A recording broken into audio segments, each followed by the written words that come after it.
Hey, everybody, welcome to the SCB Steelers Podcast presented by DEK Roofing Inc. of South Florida. The season for the Pittsburgh Steelers is now in the books for the 2021 year and came to a very, crashing end. Inauspicious end. Inauspicious. I tell you what, it started okay Sunday night. The defense was hanging in there while the offense sputtered. We got a big play from Cam Hayward and ultimately TJ Watt. We were up 7-0. I was feeling pretty good, but it didn't last long.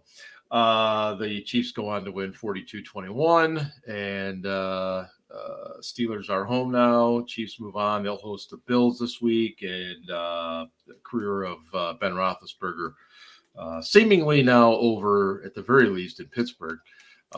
He's pretty much said he's moving on with the next phase of life, but he has not uttered the word retire, and we'll get into that here in a second. It's the usual crew: Ian, Ben, and Ellie, all joining me. Hello, everybody, whether you are listening on audio or watching us on YouTube or wherever it is you enjoy your podcasts. Welcome. Quick point on Ben. Go for it. That's where I was going to start. If he waits until June 2nd to retire, they can restructure his contract now. They've got to do it before it voids. I think it voids the first day of the league year, but it might void the day after the Super Bowl. So I'm not sure where his contract reads. But if they do, they can save a little over $7 million on the cap next year. And even if they don't use it, they can carry the space into 2023. So it's one of those deals where it's kind of a no-brainer to ask him to go ahead and do it. So the reality is that the new league year is usually around the first week of March, if I remember correctly. Correct. Isn't it? Somewhere in there. So they would ask him, they would say, hey, Ben, we know you're done, but we still got you on the books here. Can you restructure? Is that right? What we're saying? And then he would retire after June 1st. Mm-hmm. Yep. So that would be very necessary, it seems, for the fan base to know that, because I can already see the crazy getting crazier when they see Steelers restructure Ben Roethlisberger's contract. People would be going nuts thinking he's coming back. They've got plenty of cap space now, so they may not do it. They may just take the entire hit in 2022 and be done with it.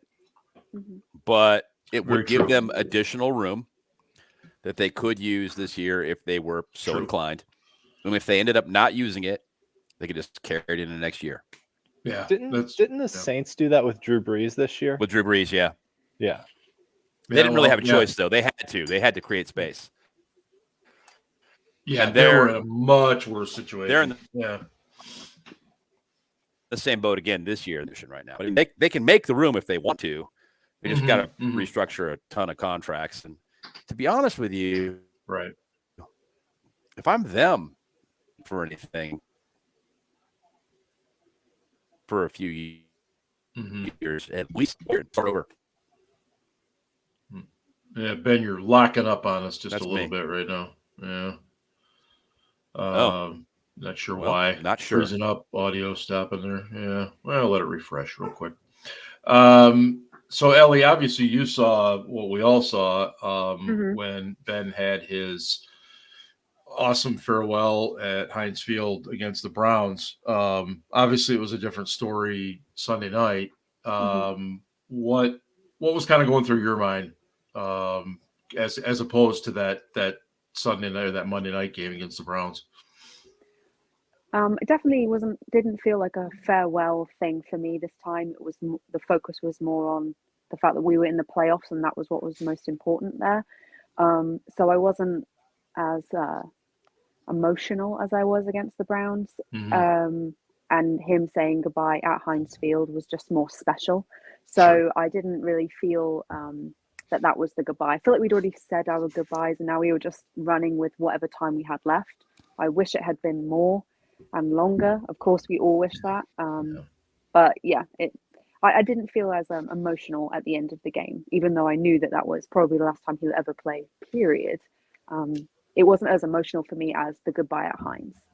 Yeah, I think that probably speaks for a lot of people. I know for me, there was the end of the season feeling, and I think we all get it to differing degrees, especially those of us that follow this team so closely and put all of this time and effort into it.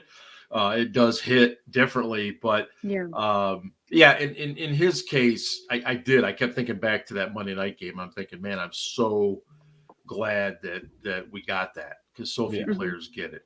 Yeah. I kind of felt like the Monday night against Cleveland at home was kind of a thank you to the fans, right? That one was for the fans. Mm-hmm.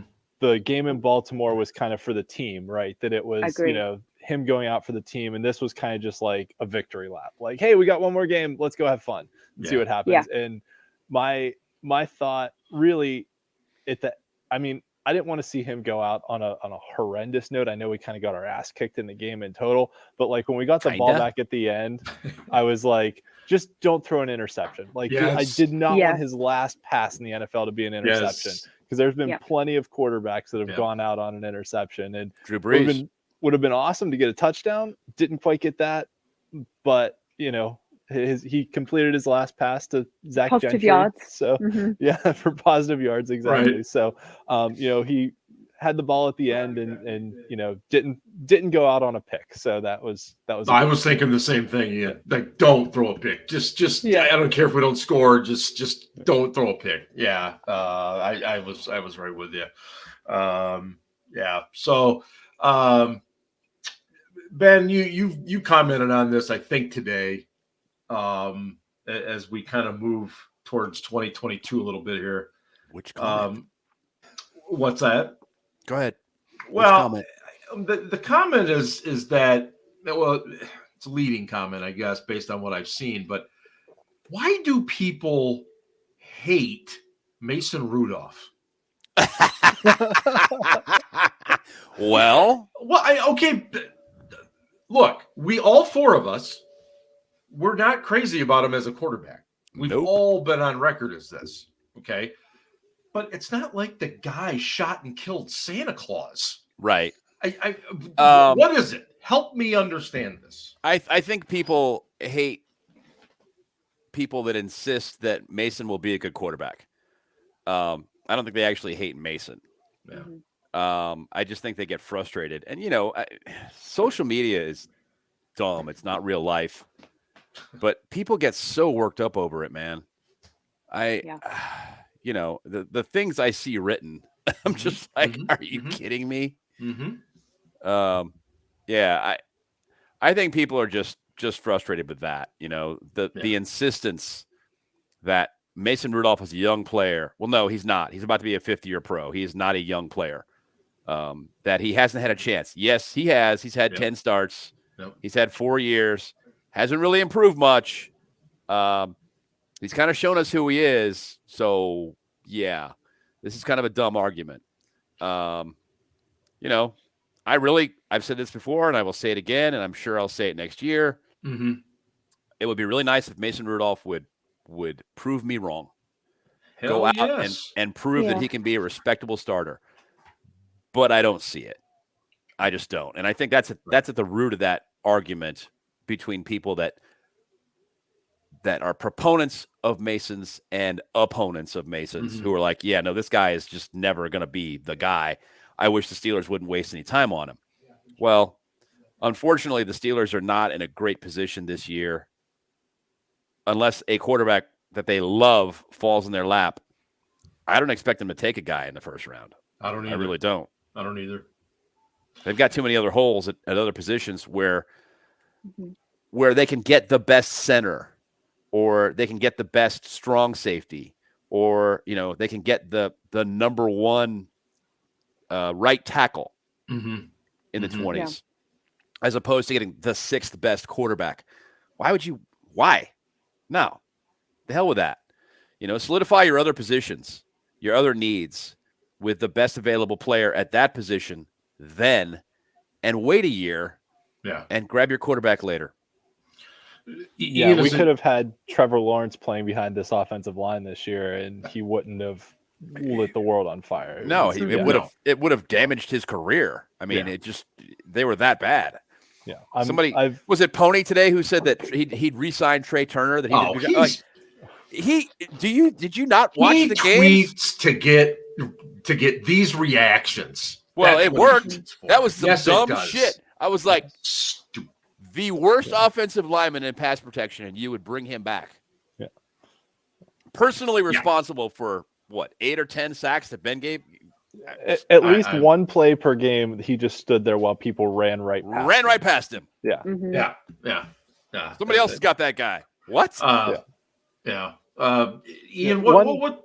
Yeah, go ahead. Can I make one other point on Mason Rudolph too? Yes. I think a lot of people were angry about Mason Rudolph being a Steeler from the beginning because of how he was acquired.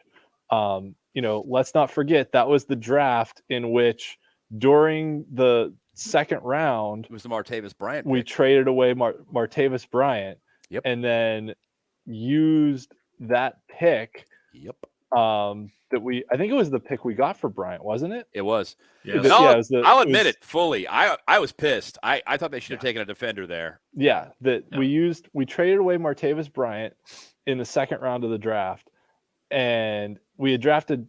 First off, people were angry that year because we picked Terrell Edmonds in the first round, which was a gigantic reach. And I mean, to Mike Tomlin's credit, in his season-ending press conference, they asked him about Edmonds, and really the only thing he had to say was he was available. Availability, his availability. Which yes, that's a valid point, though. Yes, it is a valid point. But let's think back over the last few years, and I know how we all feel about first-round running backs, but imagine how things would have been different if we had drafted Nick Chubb, or if we had drafted Darius Leonard. To Ben's Darius point Leonard about would have been a great pick there. Yeah, Nick Chubb that was the would year have been a pretty good pick. That was the year after Shazier got hurt too, and we needed an inside linebacker and didn't draft one at all. Yeah. So not only did we make a weird ass pick of a safety in the first round, who many people had a third round grade on, then we traded Martavis Bryant away, and then we drafted James Washington, who people thought was a good, deep ball potential replacement, but wasn't really. And then, Tomlin was in love with Rashaan Evans that year. Yes. And he had been taken already. Yeah, he went to Tennessee. And this was kind of a fallback pick. But I wasn't crazy about it at all. Right. Jesse Bates would have been a great pick there, too. Jesse Bates would have been a great pick, yes. Yeah, and then we trade Bryant and use the pick to take Mason Rudolph. So why? So in other words, all of those things kind of culminated in the Mason hate, just from that regard. I mean, yes. So Ellie, do you put yourself in the position of, I don't care who the quarterback is, I just want my team to win, or do you look at Mason and do you say, yeah, this guy bugs me? I mean, is there something about when he talks or something? People just get really agitated about this guy. It's hilarious to me. Yeah. I don't really, he doesn't bother me that much, to be honest. I think some people just take it. There's some people that hate him in ways that I'm like, really? Is he really worth that much of a dislike? Couldn't be me. But I mean, whatever. I don't dislike Mason Rudolph. Is he the future? No. Does the organization seem to think he is or was? I think maybe at some point they were like, let's just fake it till we make it. And they just never made it. So I don't know whether maybe that was what happened with him. My thing on it is I agree with Ben, who I think Ben just said this. Didn't you just say we have more important holes to fill in this draft? Yeah. Well, I definitely would not say more important. I think they're similarly important. Yeah. There are better opportunities in the 20s. When you're drafting in the 20s, there are better opportunities to take a player there than a quarterback. Yes. Because you're probably going to get agree with that. You're going to get the 5th or 6th best quarterback available, maybe the 4th, where in a spot where you can get the best center or the best right tackle or the best strong safety, one of those positions. And it's like, I'd rather take that guy. I'd rather take the best guy at his position when I have a hole there. I mean, I unless the best guy at his position is a that. reach, and that happens sometimes too. Yeah. I would agree with you on that. Yeah. Ian, let me ask you this question. You're closer to this than any of us. Kenny Pickett falls to 20. Man. Now, Derek Carr. I'm not even That's who he is. I'm not even. Here's why I'm asking that. From a business standpoint and a marketability standpoint, isn't that like a perfect marriage? I mean, the city of Pittsburgh already loves this guy. Yes, and that's the good and the bad of it, though. That if Kenny Pickett falls to the Steelers and they take him, people are going to ride with him far longer than where he may be good enough to play. That it's that the local legend kind of thing, right? Yeah. That he resurrected Pitt's program, and it's was a Heisman contender and all that. That if he comes in and is not good, people aren't going to be willing to move on from him. And the teams, Mason Rudolph. As much as I hate to say it, the teams that have actually been successful in their quarterback analysis are the ones that realize they have bad ones and are willing to move on from them quickly. Even if they used a first round pick. Like Arizona, to their credit, used a top 10 pick on Josh Rosen, realized he wasn't it, and used the number 1 overall pick on a quarterback the following year. That teams like that, that's, you can't, if you have a guy and he's not it, you can't keep running him out there and hoping he gets better.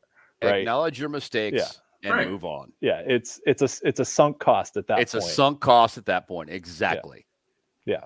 And the fan base, if I'll just use the example. If we draft Carson Strong and he stinks, people will be ready to move on from him in a year or two. Absolutely. If we draft Kenny Pickett and he stinks, people won't want to move on from him and will probably even want to sign him to a second contract, even if he's bad. Although the Browns might sign Baker Mayfield to a second contract, so who knows? I mean, I would take Kenny Pickett over Baker Mayfield every day of the week. It's exactly why I asked the question, though. It's that aspect. I look at Kenny Pickett and I see Derek Carr with not quite as much arm. More elusiveness, though. Better legs. I think he's a little better legs than Carr. Yeah. I don't know. By the way, did you guys see the pictures of Derek Carr next to Marv from Home Alone? He looks just like him. I couldn't resist. I had to share that one. So good. Yes. Oh, very good. Hey, we are, of course, presented by DEK Roofing of South Florida. DEK serving Broward and southern Palm Beach counties, whether it's commercial, industrial, residential, multifamily, or condos. Contact or multifamily today by visiting dekroofing.com. One thing I did want to do before we get too much further into the offseason stuff is memories of Ben Roethlisberger, and I know there are many, but I'll start. Ellie, what is the one memory that stands out for you? Oh my gosh. I know it's hard because there's many. There are so many. And then when you think about them, can't think of a single one. But okay, let's think of some. I guess one of my favorites, and it's one that I always bring up because it's a game that for some reason, although it's pretty recent, so does it really count? Remember when he went, it was during either Monday night or Thursday night against the Panthers, and it was like a 40-point lead or whatever we had on them, and he was just throwing the most beautiful footballs I've ever seen in my whole life. And I think that was wasn't that the game where Juju had like a 90-something yard reception? Was that game as well? That was one of them. That was Detroit and Denver. Oh, yeah. I'm thinking of the wrong game. But that one is one that comes to mind with Ben, and the Immaculate Extension is a game that comes to mind with Ben. That was really all AB though. Day. True, you're right. That play, but that game Ben kept him in it. Yeah. He did. He did. Yeah. He did. It was great. Christmas Day, that was fantastic. Yeah. Those Ben, are what some of about my you? favorites. Do you have Well, a obviously, lasting... a Super Bowl 43. Okay, Yeah, that pass to win the game Oh yeah. was like a pro golfer sinking an 80-foot putt to win the Masters. I mean, there are maybe one or two guys in the world that could have made that throw, and he threw it. It was money. Yeah. Mhm.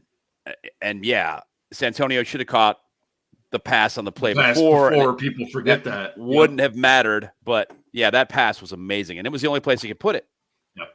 And he put it right in the perfect spot, and Santonio stuck to catch, and boom, the rest is history. Mhm. The 2 weeks in a row that he threw for 6 touchdowns. Yeah, that was pretty awesome. He was on fire. It was crazy. The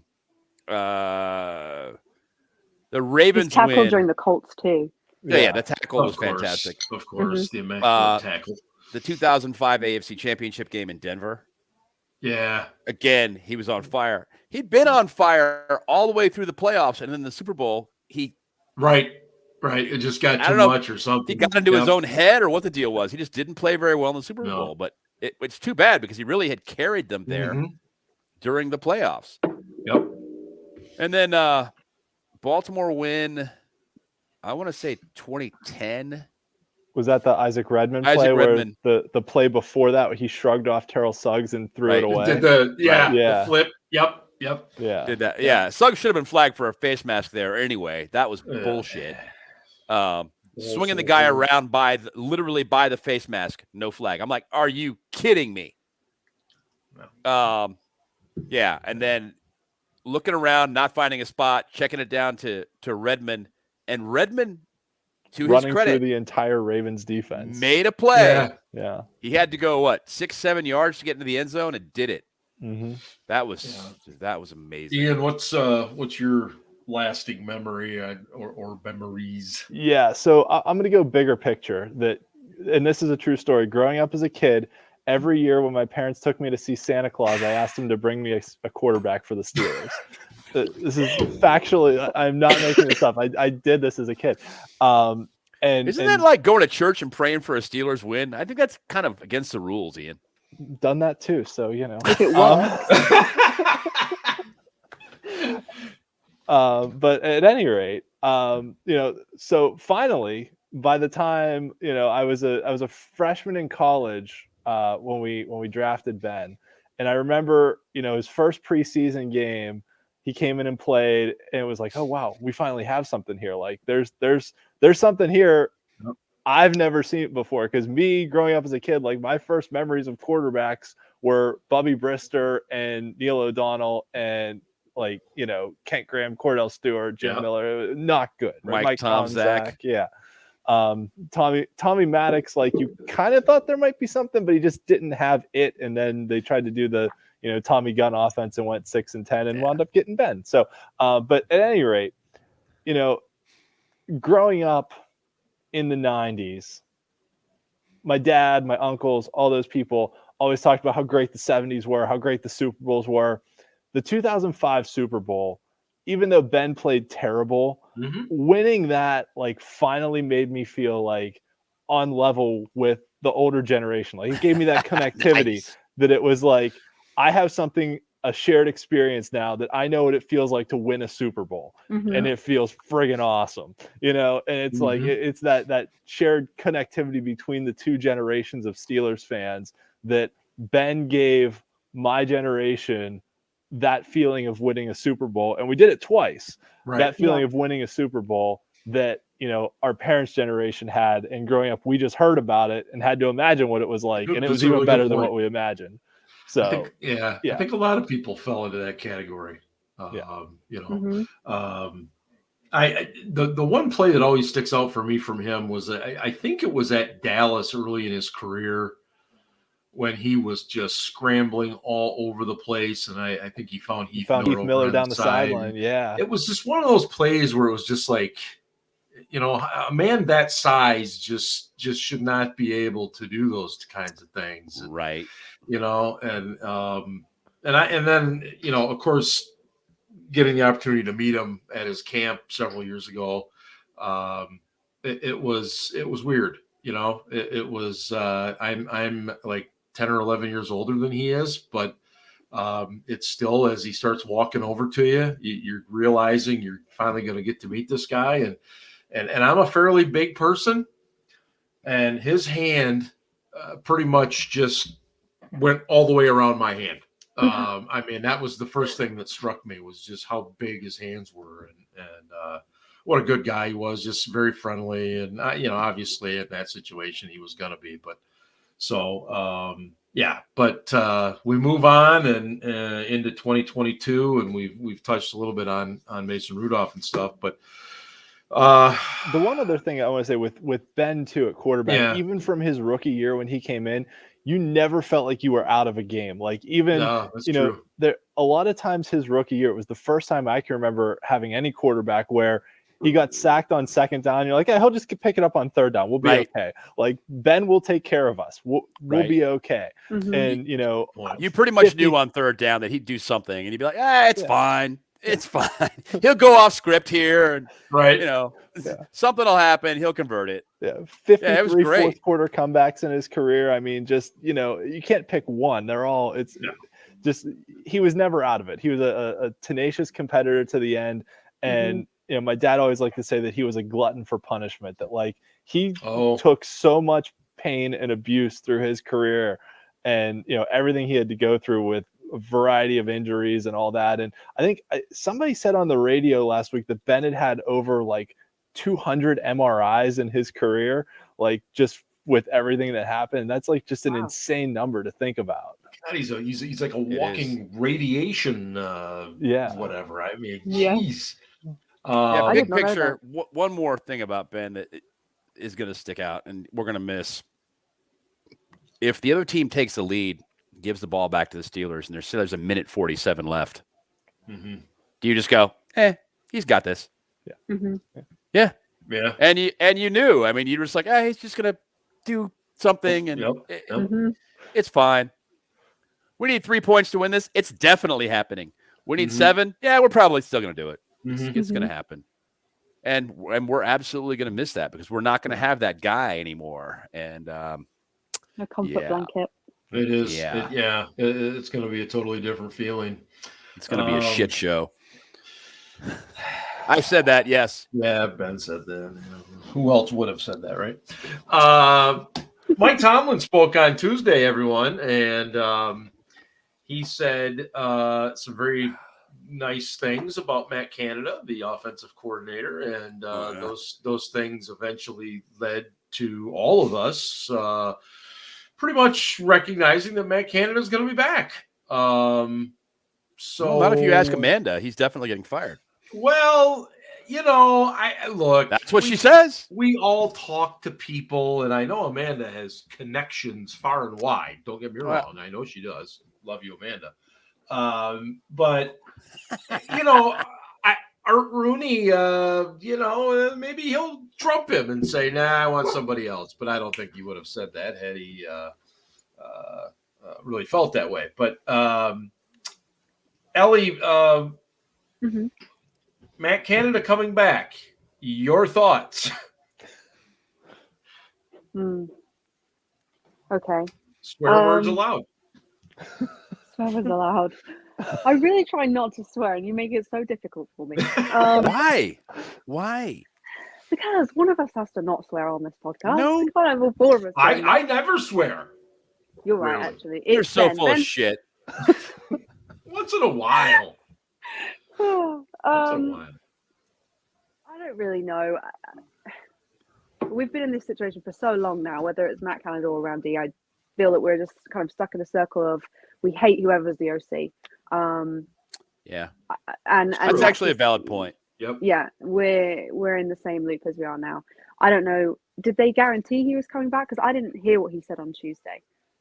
I wouldn't say it's guaranteed. He just made comments about I'm kind of anxious to see what else he can do type things. Right. And, if people are saying that, then that sounds like to me they're going to be around another year.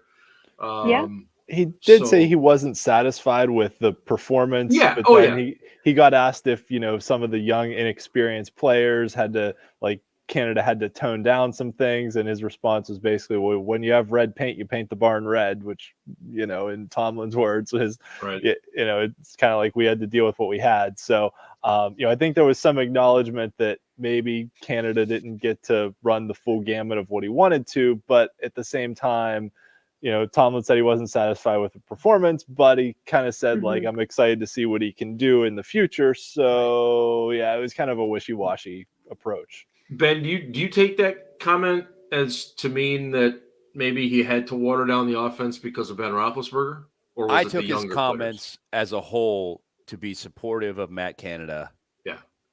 And to acknowledge the fact that the Steelers offense was operating at a talent deficit this year, which it clearly was. So it's a valid point. On the other hand, Matt Canada had some suspect play calls in some key situations this year. So I can understand where the fans are frustrated and they're done. Canada was supposed to come in and be the savior, be the anti-Randy Finkner, and it seemed like things got even worse this year. So people are a little fed up. By the same token, square peg, round hole, maybe, I think he could have designed better game plans. He could have gotten Ben more involved. He could have let Ben go no huddle more often. Ben was obviously frustrated by a lot of the play calls, and some of them were just flat out stupid. I'm sorry. Right. Ridiculous. Overuse of RPOs, big time this year. I don't know. Not a huge fan, but it doesn't occur to me that things are going to change this offseason. And so I'm hoping for the best. And expecting the worst. I guess this coming year, if we keep Matt Canada, will be the true deciding factor of what is the difference between how much difference does talent make to this particular style of offense that he's supposedly wishing to run. And this will be the season where you could arguably turn around and say, well, here's the offense you wanted. What are you going to do with it? And I'm just not convinced that you're going to see such a dramatic change that you could turn around and go, oh, it was definitely all talent last year. So it remains to be seen, but I'd be surprised if it was that dramatic of a difference. I think as bad as this offensive line was, and the offensive line is the very foundation of your unit. As bad as this line was, it's really difficult to judge a coach based upon their results. Maybe he called those plays because he looked at the situation and it wasn't necessarily the best play call, but it was the best one that offense could execute. He thought maybe. And so he called it. I don't know. I cannot say with certainty. Like I said, not a big fan, but I got to hope for the best. And I don't know what else to do there. It occurs to me he's coming back. Sorry, Amanda. Not really, though. Yeah, not really. Yeah. She really does love the guy. She just won't admit it. She hates him. Yeah. I think they used to date. That's why she's really bitter. Very bitter. Very bitter. Ian, your thoughts on Canada? I think my biggest takeaway was that his offense lacked an identity because it was trying to do too much. There was a really good article, I think it was from The Ringer last week, on kind of summarizing the different offensive schemes that different playoff teams were running. The Steelers weren't listed in any of the three that they ran through, but as I read the descriptions of each one, I was like, oh, we do a little of this. Oh, we do a little of that. Oh, we do a little of this too. And I got to thinking, I was like, maybe this is why we have no identity on offense, because we're trying to do these RPOs. We're trying to mix in some power running things. We're trying to run, all these different schematic things. Like you look at a team like the 49ers, right? They have different running plays they run, but it's all the same kind of running style. And then their passing game is built off their, going play action off the running game and things like that. Right. Jimmy Garoppolo, by the way, would be an awesome quarterback in Cleveland behind that line with that running game. And I hope to goodness he does not wind up in Cleveland. Putting Jimmy Garoppolo on the Steelers would be a huge mistake to ask him to try and create something out of an offense where, he has to actually read the field and go through progressions. Yeah, I don't want anything to do with him. But in that style of offense, it fits for him. And so, even looking at other teams, that it's just Canada, I think, tried to do too much. And, those last couple games, like especially the Cleveland game, you saw the line started to kick some ass because we simplified things. We talked about this a few weeks ago. It was, we're just going to go out and power block the guy in front of us and not worry about who's pulling and who's trapping and who's got this guy and trying to get your center out to block a slot cornerback in space. Like it was, I think, some of it was inexperience. Some of it was they just tried to do too much. I think. Did you notice that only worked against Cleveland? It did, yeah. The only team they had any success running the ball against this year was Cleveland. Right. Denver a little bit, but twice. Yeah. Denver, yeah. Well, they did. I think that was Najee's first 100-yard game, I think. Yeah. But yeah, that was why when they did it the second time, I was kind of like, I'm taking this with a grain of salt. It's Cleveland again. Yeah. There's something they've picked out about that defense that they can exploit, which is great. I'm happy about that. Right. But you need. Ben's I think we lost Ben again. Yep. But yeah, on a broader point, I think Ben's still talking. The broader point is you need a coordinator who can adapt their offense for the players that they have and not try and force the players into their offensive scheme. Right. No, I agree. Wait, but Ben is completely frozen on the screen right now. There he is. Now he's back. He looked like he was getting ready to solve a puzzle on Wheel of Fortune. Yeah, well, that's quite all right. I get keeping Canada around. I from the aspect of, okay, now you can run your offense a little bit more. It's not like Mason Rudolph or Dwayne Haskins is exactly this mobile quarterback that his offense, really could use, because neither of them are. But maybe it just allows you to do some different things. I don't know. We'll see. That line will be you're more experienced, which will definitely help.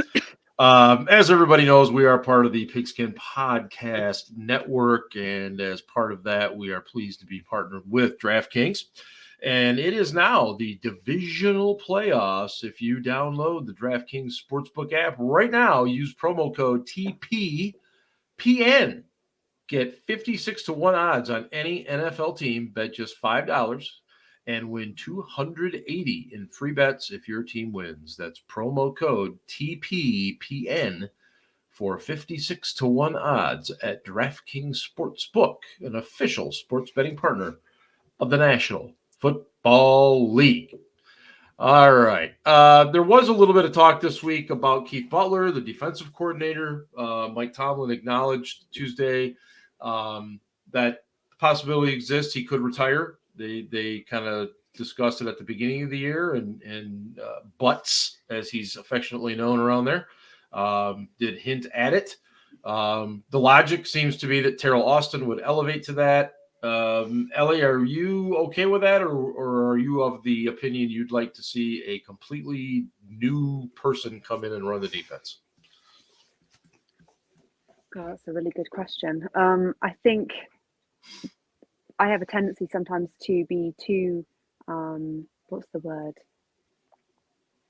Reserved, I guess, and always think like, oh, well, if you just elevate the next guy up, maybe not too much will change, and the defenses, you will just continue under the same sort of routine, I suppose. But I also see a lot of people now arguing that it's time the Steelers hired from outside of their bubble. So if they were going to do that, especially if they're going to keep Matt Canada on offense, maybe this is the position that they might actually potentially make that decision to do that for the first time in a long time. Although they've also got to find an OL. No, they don't. Do we have an OL coach? I can't remember now. We have Chris Morgan is the guy that elevated he to that elevated, position. right? But I don't. That's another one. We don't know Yeah. if Tomlin's going to stick with him or go outside either. Yeah, that's a good point. It's potential that one of those two positions may be hiring from the outside, and if Keith Butler retires, maybe that's the position they decide to try that. Maybe. Yeah, Ben, what do you think about Butts? Time for some change there, I think that they hired Austin with the thought in mind that Butler was going to retire at some point in the next few years, and that when he did, they'd had a coordinator in waiting. And they did it on purpose. And I think that people are assuming that Austin's not going to. So, do I have you guys? Yeah, you're just real choppy again. Yeah. What the fuck? See, you needed to swear more. That's the issue. Yeah. Okay. Seriously, Austin has been a coordinator a few times, so yes. I don't necessarily expect him not to bring new ideas to the table just because he ran in Keith Butler's defense, Keith Butler and Mike Tomlin's defense, mind you, for the previous 2 years. I also think that any coordinator who comes in is going to have to deal with Mike Tomlin meddling in the defense. And a lot of DCs are just not going to want to do that for that reason. They're just going to be like, nah, I want to run my own defense. I don't want to be the understudy to the head coach. Right. I don't want to do what he wants to do. I want to run my own D. So you're not going to have a lot of opportunities given those circumstances to bring some guy in who's, a really premium choice. I don't know. That's my take on it. I tend to believe, given what Austin has done previously, that the defense, if he took it over, would not remain static. Interesting. Okay. That things would flex. Yeah. Ian, thoughts on Butler or Austin there? Yeah, the one thing I'll mention with Austin, his other defensive coordinator experiences in Detroit and Cincinnati were both in 4-3 schemes. And then we hired him to be our secondary coach. And there's some applicability between, secondaries in whatever defense you're running in the front seven. But, let's not forget Tomlin came up as a 4-3 guy too. So, if you want to take a look at sort of revamping the defense, and I'm not saying we have to move from a 3-4 to a 4-3, but conceptually, there's similar things we can do, right? We run so much nickel right now. We essentially have 4 linemen, 4 rushers, even if whatever they are, outside linebackers or defensive ends, and then, 2 linebackers and 5 defensive backs. So it's essentially the same scheme. You might just call players something different. Right. So I think there could be some changes. I think, Austin in Detroit and in Cincinnati had a very aggressive secondary, especially aggressive corners that he coached to play press man coverage. And that wasn't always Butler's thing. Butler liked more soft coverage, more zones, things like that. So I think Ben's right. I think you'd see some differentiation if it was Austin. But, that being said, I'm a big fan of finding ex-head coaches to come into coordinator and position coach roles because I feel like they've coached at a higher level and maybe haven't had success, but that gives them kind of that big picture approach that they know where they fit in to the whole scheme of a team. Right? Yeah. So, you look at some former failed head coaches that have continued to have very successful coaching careers at the coordinator or position coach type roles. And there's a handful of guys that got fired this year from head coaching jobs that were really damn good defensive coordinators before they got head coaching jobs. So, I think it's worth, they could just promote from within. They like that consistency and stability, and that's a hallmark of the organization. It is. But I think, at the end of the day, too, if there's somebody better out there, you're doing your team a disservice if you don't at least kick the tires on it. I think that the larger issue is this. The Steelers still have one of the smaller coaching staffs in the league. Mm-hmm. And they need to take a look at that. And that's, I don't want to say that's on Mike Tomlin, because that's a global conversation he has with Art Rooney, where he says, hey, I want to hire this guy or this guy, and it's going to cost this much. But the Steelers need to take a look at that, in my opinion. There are teams that have assistant quarterback coaches, for Christ's sake. The Steelers don't have that.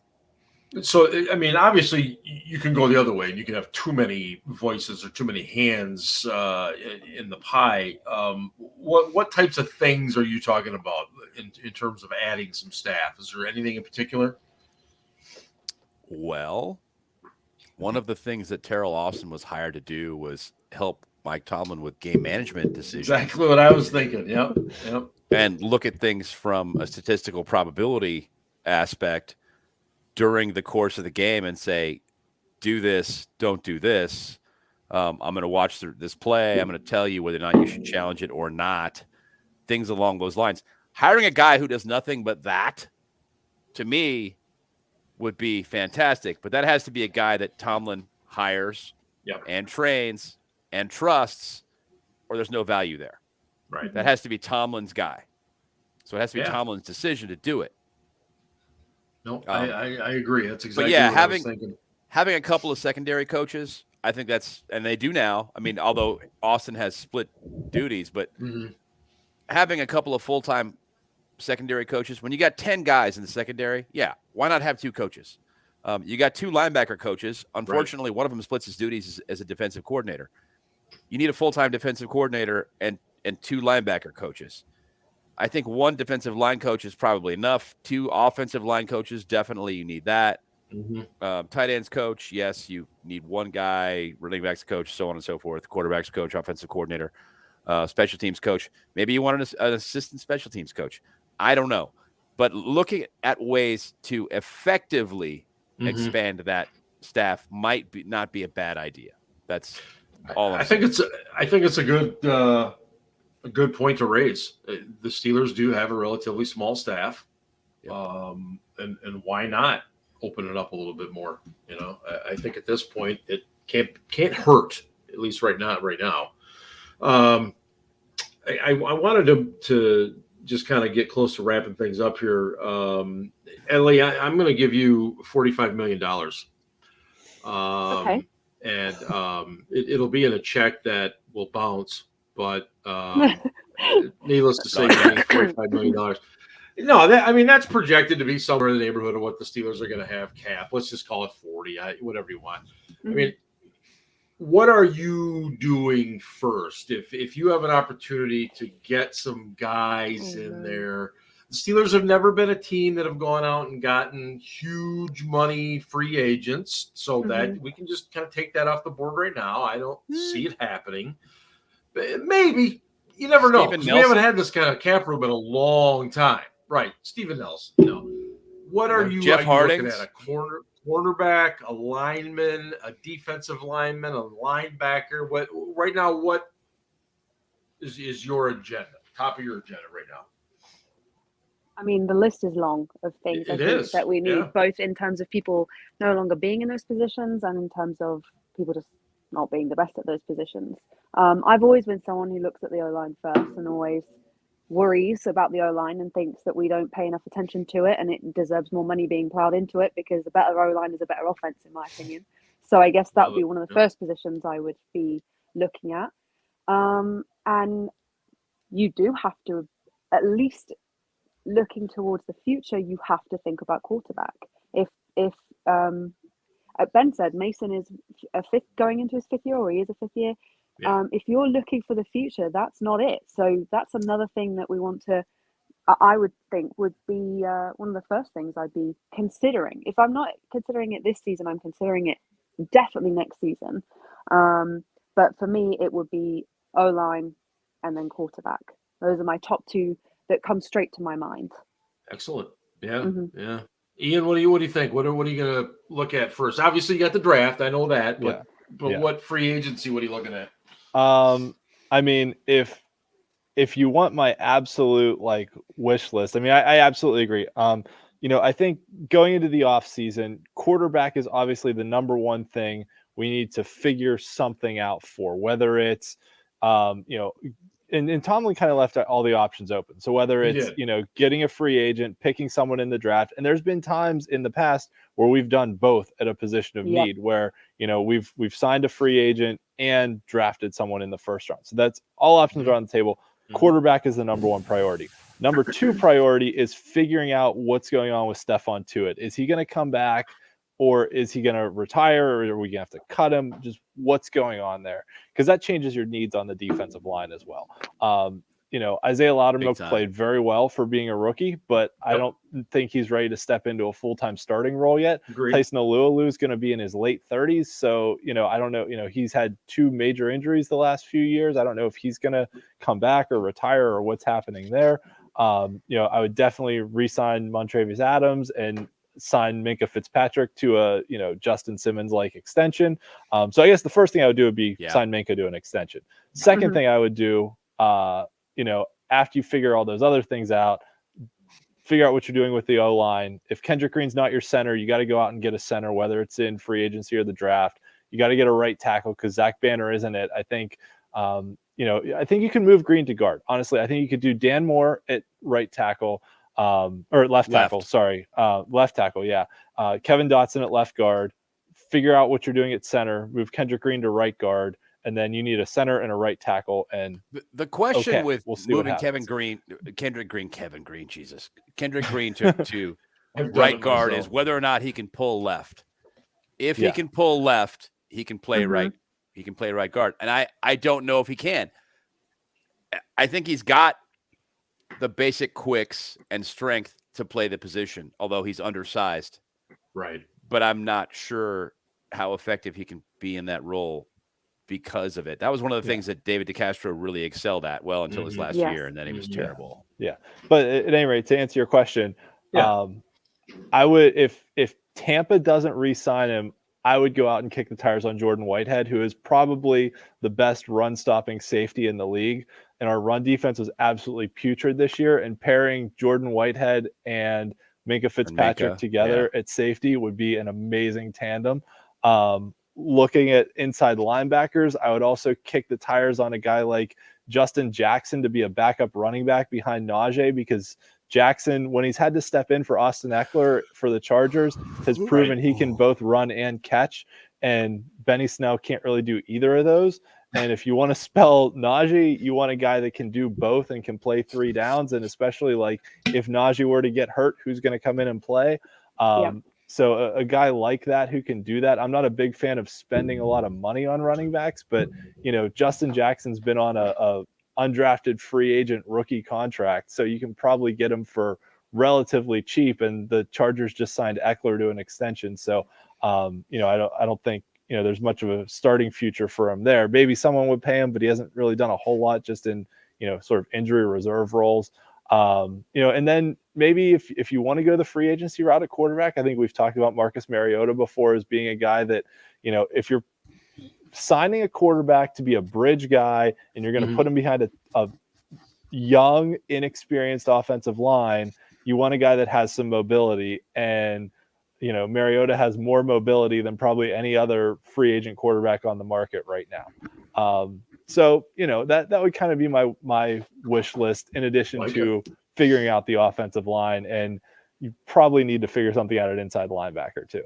Yeah, no, I agree with everything you just said. Yeah. Ben, what would your attack plan be here? I think they're hoping that Devin Bush finds a way to return to his previous play level. So I don't think he's going to be gone. No. Joe Schobert is really highly compensated, and that's a guy I would consider cutting. He's not. I think he's gone personally. He's not a $10 million linebacker. No. I would cut Zach Banner. Yep. And I would bring in other right tackles. That's me. Yeah. They need a slot corner in the worst way. They need a slot corner badly. And if they're not going to draft one high, They need to take one in free agency and get him in there. And this needs to be a guy who can cover and tackle. He needs to be able to help in run support as well as being good in coverage. That our slot corner situation last year was fantastic. This year, not so much. And that was a problem in the run this year. Defending the run, we were terrible. Yeah, it was an awful team. Minkah Fitzpatrick leading the team in tackles is not a good sign. No. Your free safety should never, ever lead your team in tackles. That's the last line of defense. That should not be the guy who has to run up and make tackles in the run. That's bullshit. Inside linebacker, you got to do something. Slot corner, you got to do something. They need depth. They need legitimate depth at outside linebacker. Okay. Taco Charlton, pleasant surprise. A guy they snatched off a practice squad. He's not good. He's never going to play. He's never going to realize that first round pedigree. No, that ship sailed. But he is a pleasant surprise as far as the depth player goes. Derek Tiska, why? Awful. Well, he did. What did he end up with? He did have a sack and a forced fumble or a fumble recovery or something? No, just terrible. They need legitimate depth at outside linebacker. They need to figure out what's going on with Stephon Tuitt, as Ian pointed out. They need a little bit of depth at the defensive line. I mean, Henry Mondu, sorry, he needs to go. Just no. Offensive line is way more important, way more pressing, and quarterback, as has been alluded to by both these people. I'm not going to expand upon that other than to say that has to be addressed. They're going to need depth at wide receiver. They need another running back badly. Absolutely. That's where I go with it. I mean, I think they're going to sign a veteran quarterback. I think them saying Mason Rudolph is going to compete with Dwayne Haskins is them already saying we don't have any faith in these two guys. No. Because Haskins looks terrible versus the number ones this year in the preseason. And if they're saying that he's still in line to compete for the starting role, yeah, they're basically saying this thing's wide open and they need to bring in another guy. I mean, and that guy may or may not be, even a great placeholder, but if he can be a placeholder, okay. Give you a chance every week. Yeah. Last thing before we go here, and Ian, I know you do this pretty routinely each year. You kind of break down the Steelers fan rooting guide. Yes. Teams we should be rooting for or not. Obviously, once the Steelers are out, they could all just burn in hell for all I care. Ian's a big Patriots fan when the Steelers. Yeah, that's true. That's true, and he does follow all of the officials very closely. He's a big fan of the Zebras, or as they say in the UK, I believe it's Zebra. Big week for the Zebras last week. Rough week for the Zebras. Ellie, the way that Dallas game ended was perfect. Personally, I don't know why their fans are bitching about it. I'm like, if you guys had played better in the previous 59-46, that shit wouldn't have mattered. Excuse me. It was I wanted a camera shot on Jerry Jones that whole final play, and they didn't give it to me. Oh man! Supposedly, I wanted to see his face. I saw a picture on Twitter of a shot of Jones walking down the hallway, and they said that with 40 seconds left in the game, he left his press box to go down to the locker room. No way. Yeah, I'll find it for you. He does that a lot, where he'll leave his private. Oh no, I know he down comes to the sideline. But I mean, wow. Not exactly the chief getting in the elevator, huh? Man. Okay. So Ellie, I'll start with you. Yes. Steelers are out. The team you would most want to see win the Super Bowl. I couldn't give a shit. Good answer. I love it. That's what we should just stop right there.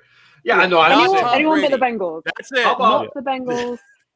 Not Tom Brady. The not team. Bengals, How not Tom about the Brady. team you don't want to win? Not the Bengals. I have Yeah. a real thing, like AFC North rivalry for a reason. Not the Bengals. Sorry, but no. Agree. Yeah. I'm there. Ian, what do you got? Who's the rooting fan interest here? The rooting fan interest is no one in our division. So, like Ellie said correctly, not the Bengals. Not Tom Brady, because we don't need to see that fucker win again. Nope. Not the 49ers, because they have 5 Super Bowls and could tie us with 6. Yep. Yeah, you're right. Yeah. Okay, not them. Yeah, not them. The Packers win would be 5. Aaron Rodgers is kind of a dick, so not not the Packers. Yeah, that's fair. Yeah. Yep. Yeah. So honestly, like Buffalo, I'd say I'm most on board with Buffalo winning because that's relatively harmless. They're kind of fun to watch. They've got some Pittsburgh guys, and I'd say they've been to the Super Bowl and lost a bunch of times. Yeah, it'd be good for their fans. Yeah, and they're a very deserving fan base. Yeah. Okay. Yeah. I don't want to see. Yeah. Whatever. Ben, any thoughts on this particular topic? Pretty much the thoughts that have already been echoed here. Not the Bengals because same division. Not Tom Brady because fuck that guy. Let me see. I don't really care if anybody else wins it. I'll be honest. I'm really just not that invested in it at this point. The season's over as far as I'm concerned. Yep. If I guess I won't complain if the Bills win. Sure. Mm-hmm. It would be very, and I don't know what the word is, but it would be really interesting to see them win, especially considering we opened on the road in Buffalo at the beginning of this year and won. Yep. Mm-hmm. Defense and special teams played lights out. Yep, they really did, and just hard to believe. But and then we lost Tyson Alualu. Yep, that's the NFL for you. Don't you win? All right, well, we'll be with you all through the preseason. We'll get into much more specifics on free agency, the draft, who we're looking at, who we're not looking at, and all the latest news that comes out of Pittsburgh, and we'll have it every week for you right here. And again, thank you for listening to the SCB Steelers Podcast presented by DEK Roofing Incorporated of South Florida. And as always, go Steelers. And as always, Ravens suck. Last place.